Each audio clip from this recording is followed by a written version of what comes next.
Market में सबसे सही इन्वेस्टमेंट स्ट्रेटजी है कि आप कुछ ना करें।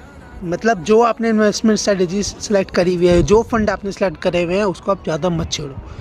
जो है कि आपने मेंटेन किया हुआ है कि आप इतने टाइम के लिए इन्वेस्ट करोगे या इतना फंड आपको इकट्ठा करना है या कलेक्ट करना है, वो आप वही स्ट्रेटजी के साथ फॉलो करो। चाहे मार्केट गिरे बढ़े, कुछ उससे लेने देना नहीं है। आपकी जो भी स्ट्रेटजी है कि चाहे मैं मंथली इन्वेस्टमेंट्स कर रहा हूँ, चाहे मैं SIP कर रहा हूँ, वो आप कंटिन्यू मेंटेन रखो। क्योंकि मार्केट जब सबसे ज़्यादा गिरती है, सबसे ज़्यादा आपको फ़ायदा जब ही होता है जब आप इन्वेस्टमेंट्स करोगे उस समय। तो ठीक है, तो आप वो स्ट्रेटजी के साथ फॉलो रखो, क्योंकि जब आप वो स्ट्रेटजी फॉलो करोगे जब भी आपका वेल्थ क्रिएट हो पाएगा। चाहे वो आपका पोर्टफोलियो कितना भी डाउन चला जाए, आप अपना जो स्ट्रेटजी है वो आप मेंटेन रखो।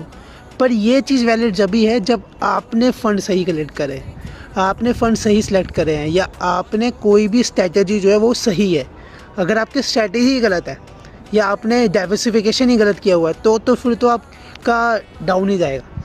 ठीक है, तो वो आप सिलेक्ट करो, आप फंड सही सिलेक्ट करो और स्ट्रेटजी के साथ फॉलो रखो। ज़्यादा अपनी छिड़कानी करोगे अपने पोर्टफोलियो के अंदर तो आपका रिटर्न ज़्यादा नहीं आएगा। ठीक है, क्योंकि कुछ ना करना ही सबसे बेस्ट स्ट्रेटजी है मार्केट के अंदर। जो मेंटेन रखा है वो मेंटेन रखो, लॉन्ग टर्म के लिए मेंटेन रखो, या फंड कलेक्ट करने होने के टाइम तक कलेक्ट करो। ठीक है, अगर कुछ सीखा हो, कुछ नया समझा हो, तो कमेंट में लिखो फाइनेंस वाला आदमी।